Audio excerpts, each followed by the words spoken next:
Hello dears, നമ്മുടെ store കീപ്പറിൻ്റെ exam വരുന്നുണ്ട്. 16th October 2025 ആണ് എക്സാം. നമുക്കപ്പോൾ പഠിച്ചു തുടങ്ങാം. അപ്പം നമുക്കതിൻ്റെ സിലബസ് ആദ്യം നോക്കാം. ചരിത്രം 5 മാർക്ക്, ഭൂമിശാസ്ത്രം 5 മാർക്ക്, ധനതത്വശാസ്ത്രം 5 മാർക്ക്, ഭരണഘടന 5 മാർക്ക്, കേരളം ഭരണവും ഭരണ സംവിധാനങ്ങളും 5 മാർക്ക്, ജീവശാസ്ത്രത്തിന് 6 മാർക്കുണ്ട്, പൊതുജനാരോഗ്യം ജീവശാസ്ത്രവും പൊതുജനാരോഗ്യവും, പിന്നെ ഭൗതികശാസ്ത്രത്തിൽ നിന്ന് 3, രസതന്ത്രത്തിൽ നിന്ന് 3, കലാ കായിക സാഹിത്യം സംസ്കാരം അതിൽ നിന്നൊക്കെ 5 മാർക്കുണ്ട്, കമ്പ്യൂട്ടറിൻ്റെ അടിസ്ഥാന വിവരങ്ങൾ അതിൽ നിന്ന് 3 മാർക്കുണ്ട്, പിന്നെ പ്രധാനപ്പെട്ട നിയമങ്ങൾ അതിൽ നിന്ന് 5 മാർക്ക്, പിന്നെ കറണ്ട് അഫെയർസ് ആനുകാലിക വിഷയങ്ങൾ 20 മാർക്ക്, പിന്നെ ലഘു ഗണിതം, മാനസിക ശേഷി, നിരീക്ഷണ പാഠോപരിശോധന അതിൽ നിന്നൊക്കെ 10 മാർക്ക്, ഇംഗ്ലീഷ് 10 മാർക്ക്, പിന്നെ മലയാളം 10 മാർക്ക്. ഇതാണ് ഇതിൻ്റെ മെയിനായിട്ടുള്ള സിലബസ് വരുന്നത്. അപ്പോൾ നമുക്ക് സിലബസ് അനുസരിച്ച് ഓരോ ടോപ്പിക്കായിട്ട് പഠിച്ചു തുടങ്ങാം. അപ്പോൾ ഇതിൽ നമുക്ക് പ്രധാനമായിട്ടും പഠിക്കാനുള്ളത് കേരളത്തിൻ്റെ ചരിത്രം, അതായത് യൂറോപ്യന്മാരുടെ വരവ്, യൂറോപ്യന്മാരുടെ സംഭാവന, മാർത്താണ്ഡവർമ്മ മുതൽ ശ്രീചിത്ര തിരുനാൾ വരെ തിരുവിതാംകൂറിൻ്റെ ചരിത്രം, സാമൂഹ്യ മത നവോത്ഥാന പ്രസ്ഥാനങ്ങൾ, കേരളത്തിലെ ദേശീയ പ്രസ്ഥാനങ്ങൾ, കേരള ചരിത്രത്തിൻ്റെ സാഹിത്യ സ്രോതസ്സുകൾ, ഐക്യ കേരള പ്രസ്ഥാനം, 1956 ശേഷമുള്ള കേരളത്തിൻ്റെ സാമൂഹ്യ രാഷ്ട്രീയ ചരിത്രം, അതുപോലെ ഇന്ത്യയുടെ രാഷ്ട്രീയ ചരിത്രം, ബ്രിട്ടീഷ് ആധിപത്യം, ഒന്നാം സ്വാതന്ത്ര്യ സമരം, ഇന്ത്യൻ നാഷണൽ കോൺഗ്രസിൻ്റെ രൂപീകരണം, സ്വദേശി പ്രസ്ഥാനം, സാമൂഹ്യ പരിഷ്കരണ പ്രസ്ഥാനങ്ങൾ, വർത്തമാന പത്രങ്ങൾ, സ്വാതന്ത്ര്യ സമര ചരിത്രകാലത്തെ സാഹിത്യം, കല, അതുപോലെ സമരവും ഗാന്ധിയും, ഇന്ത്യയുടെ സ്വാതന്ത്ര്യാനന്തര കാലഘട്ടം, സംസ്ഥാനങ്ങളുടെ പുനഃസംഘടന, ശാസ്ത്ര വിദ്യാഭ്യാസ സാങ്കേതിക മേഖലയിലെ പുരോഗതി, വിദേശ നയം. പിന്നെ നമുക്ക് പഠിക്കാനുള്ളത് ലോകം, ഇംഗ്ലണ്ടിലെ മഹത്തായ വിപ്ലവം, അതായത് ഗ്രേറ്റ് റെവല്യൂഷൻ, അമേരിക്ക സ്വാതന്ത്ര്യ സമരം, ഫ്രഞ്ച് വിപ്ലവം, റഷ്യൻ വിപ്ലവം, ചൈനീസ് വിപ്ലവം, രണ്ടാം ലോക മഹായുദ്ധാനന്തര രാഷ്ട്രീയ ചരിത്രം, ഐക്യരാഷ്ട്ര സംഘടന, മറ്റ് അന്താരാഷ്ട്ര സംഘടനകൾ. അപ്പോൾ നമുക്ക് മാക്സിമം കവർ ചെയ്ത് നമുക്ക് പോകാം. അപ്പോൾ ഫസ്റ്റ് ക്വസ്റ്റ്യൻ, ഇന്ത്യയിൽ കടൽ മാർഗം കച്ചവടത്തിനായി എത്തിയ ആദ്യ യൂറോപ്യന്മാർ പോർച്ചുഗീസുകാർ. ഇന്ത്യയിൽ കടൽ മാർഗം കച്ചവടത്തിനായി എത്തിയ ആദ്യ യൂറോപ്യന്മാർ പോർച്ചുഗീസുകാരായിരുന്നു. ക്രിസ്തീയ കലാരൂപമായ ചവിട്ട് നാടകം കേരളത്തിൽ പ്രചരിപ്പിച്ചത് പോർച്ചുഗീസുകാരാണ്. അപ്പോൾ നമ്മുടെ ടോപ്പിക്കാണ് അവരുടെ സംഭാവന. അതിനകത്തൊന്നാണ് ചവിട്ട് നാടകം. ചവിട്ട് നാടകം കേരളത്തിൽ പ്രചരിപ്പിച്ചത് പോർച്ചുഗീസുകാരാണ്. നെക്സ്റ്റ്, കൈതച്ചക്ക, പപ്പായ, കശുവണ്ടി എന്നിവ ഇന്ത്യയിൽ കൊണ്ടുവന്നത് പോർച്ചുഗീസുകാരാണ്. കൈതച്ചക്ക, പപ്പായ, കശുവണ്ടി എന്നിവ ഇന്ത്യയിൽ കൊണ്ടുവന്നത് പോർച്ചുഗീസുകാരാണ്. യൂറോപ്പിൽ നിന്നും കടൽ മാർഗം ഇന്ത്യയിലെത്തിയ ആദ്യ യൂറോപ്യൻ വാസ്കോ ഡ ഗാമ. യൂറോപ്പിൽ നിന്നും കടൽ മാർഗം ഇന്ത്യയിലെത്തിയ ആദ്യ യൂറോപ്യൻ വാസ്കോ ഡ ഗാമ. പറങ്കികൾ എന്നറിയപ്പെട്ടിരുന്നത് പോർച്ചുഗീസുകാർ.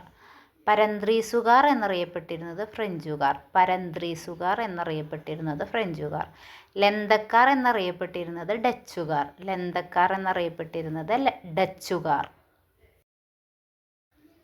വാസ്കോ ഡ ഗാമയെ ഇന്ത്യയിലേക്ക് അയച്ച പോർച്ചുഗീസ് രാജാവ് മാനുവൽ ഒന്നാമൻ. വാസ്കോ ഡ ഗാമയെ ഇന്ത്യയിലേക്ക് അയച്ച പോർച്ചുഗീസ് രാജാവ് മാനുവൽ ഒന്നാമൻ. വാസ്കോ ഡ ഗാമ ഇന്ത്യയിൽ വന്നിറങ്ങിയ സ്ഥലം കാപ്പാട്, കോഴിക്കോട് കാപ്പാടാണ് വാസ്കോ ഡ ഗാമ ഇന്ത്യയിൽ വന്നിറങ്ങിയത്. വാസ്കോ ഡ ഗാമ വന്ന കപ്പലിൻ്റെ പേര് saint Gabriel. Vasco da Gama വന്ന കപ്പലിൻ്റെ പേര് saint Gabriel. Vasco da Gama ഇന്ത്യയിലെത്തിയത് 1498 മെയ് 20. വാസ്കോ ഡ ഗാമ ഇന്ത്യയിലെത്തിയത് 1498 മെയ് 20. വാസ്കോ ഡ ഗാമ രണ്ടാമതായി ഇന്ത്യയിലെത്തിയത് 1502. ഇന്ത്യയിൽ വന്ന വർഷം വാസ്കോ ഡ ഗാമ മൂന്നാമതും അവസാനവുമായി വന്നത് 1524. അപ്പോൾ ഇന്ത്യയിൽ വന്ന വർഷം വാസ്കോ ഡ ഗാമ മൂന്നാമതും അവസാനവുമായി വന്ന വർഷം 1524. ഇന്ത്യയിൽ ആദ്യമായി അച്ചടിശാല ആരംഭിച്ചത് പോർച്ചുഗീസുകാർ. ഇന്ത്യയിൽ ആദ്യമായി അച്ചടിശാല ആരംഭിച്ചത് പോർച്ചുഗീസുകാർ. കൊച്ചിയിലും വൈപ്പിനിലും അച്ചടിശാല സ്ഥാപിച്ചത് പോർച്ചുഗീസുകാർ. ഇന്ത്യയിൽ ആദ്യമായി അച്ചടിശാല സ്ഥാപിച്ചത് പോർച്ചുഗീസുകാരാണ്. അതേപോലെ തന്നെ കൊച്ചിയിലും വൈപ്പിനിലും കൊണ്ടുവന്നതും പോർച്ചുഗീസുകാരാണ്. ഇന്ത്യയിൽ പുകയില കൃഷി ആരംഭിച്ചത് പോർച്ചുഗീസുകാരാണ്. ഇന്ത്യയിൽ പുകയില കൃഷി ആരംഭിച്ചത് പോർച്ചുഗീസുകാർ. ചവിട്ട് നാടകത്തെ ഒരു ജനകീയ കലയായി ഉയർത്തിക്കൊണ്ട് വന്ന വിദേശികൾ പോർച്ചുഗീസുകാരാണ്. അപ്പോൾ ഓൾറെഡി ചവിട്ട് നാടകം കൊണ്ടുവന്നത് പോർച്ചുഗീസുകാരാണെന്ന് പറഞ്ഞു. അതിനൊരു ജനകീയ കലയെ ഉയർത്തിക്കൊണ്ട് വന്ന വിദേശികൾ പോർച്ചുഗീസുകാരാണ്. വാസ്കോഡ ഗാമയുടെ ഭൗതിക ശരീരം അടക്കം ചെയ്ത പോർച്ചുഗീസിലെ പള്ളി ജെറോണിമസ് കത്തീഡ്രൽ. വാസ്കോഡ ഗാമയുടെ ഭൗതിക ശരീരം അടക്കം ചെയ്ത പോർച്ചുഗീസിലെ പള്ളി ജെറോണിമസ് കത്തീഡ്രൽ. വാസ്കോഡ ഗാമ എന്ന സ്ഥലം സ്ഥിതി ചെയ്യുന്നത് ഗോവ. വാസ്കോഡ ഗാമ എന്ന സ്ഥലം സ്ഥിതി ചെയ്യുന്നത് ഗോവ. ഇന്ത്യയിൽ യൂറോപ്യന്മാർ നിർമ്മിച്ച ആദ്യ കോട്ട മാനുവൽ കോട്ട 1503 കൊച്ചിയിലാണ്. അപ്പോൾ ഇന്ത്യയിൽ യൂറോപ്യന്മാർ നിർമ്മിച്ച ആദ്യ കോട്ട മാനുവൽ കോട്ട 1503 കൊച്ചിയിലാണ് നിർമ്മിച്ചത്. ഇന്ത്യയിലെ ഏറ്റവും പഴയ യൂറോപ്യൻ നിർമ്മിതി മാനുവൽ കോട്ട. ഇന്ത്യയിലെ ഏറ്റവും പഴയ യൂറോപ്യൻ നിർമ്മിതി മാനുവൽ കോട്ട. മാനുവൽ കോട്ട പണി കഴിപ്പിച്ച പോർച്ചുഗീസ് ഭരണാധികാരി അൽബുക്കർക്ക്. മാനുവൽ കോട്ട പണി കഴിപ്പിച്ച പോർച്ചുഗീസ് ഭരണാധികാരി അൽബുക്കർക്ക്.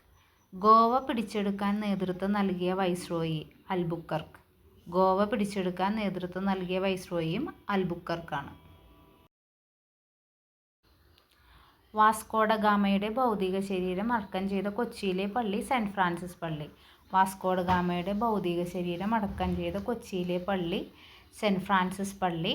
വാസ്കോഡ ഗാമയുടെ ഭൗതിക ശരീരം കൊച്ചിയിൽ നിന്ന് മാറ്റി ജെറോണിമസ് കത്തീഡ്രലിലേക്ക് പോർച്ചുഗീസിലേക്ക് കൊണ്ടുപോയ വർഷം 1539.